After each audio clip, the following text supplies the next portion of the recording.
Afros Okinda.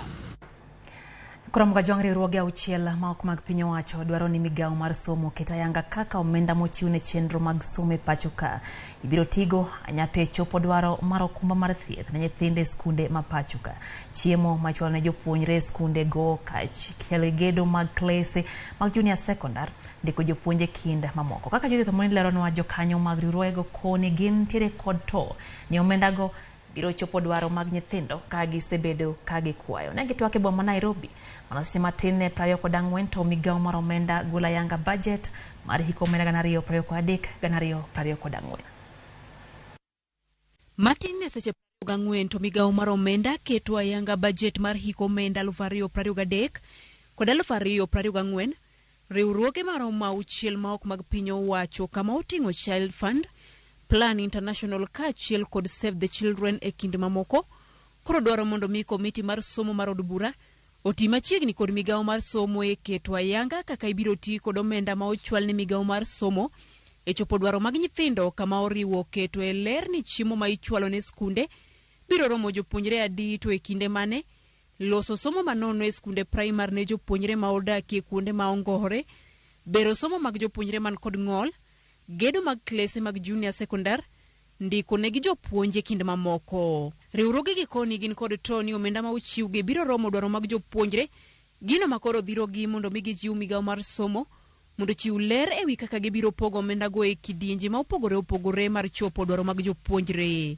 Having perused through the said report, we are concerned that some of the matters that are of interest and concern to children in Kenya have not been adequately provided for in the FY 23-24 national government budget estimates, and that the National Assembly Budget and Appropriations Committee is yet to demonstrate adequate redress of their findings and recommendations on such matters.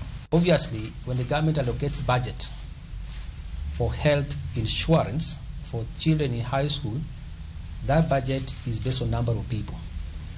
So I'm recommending that can we have the number of children used to provide for resources for health insurance as opposed to number of children in secondary schools so that all children can benefit. Bende gikoni nyithindo mathoth osebed ka itiyogo marach e mbui, gino makoro winjo mi piny owacho ket tenge omenda mar reso nyithindo go.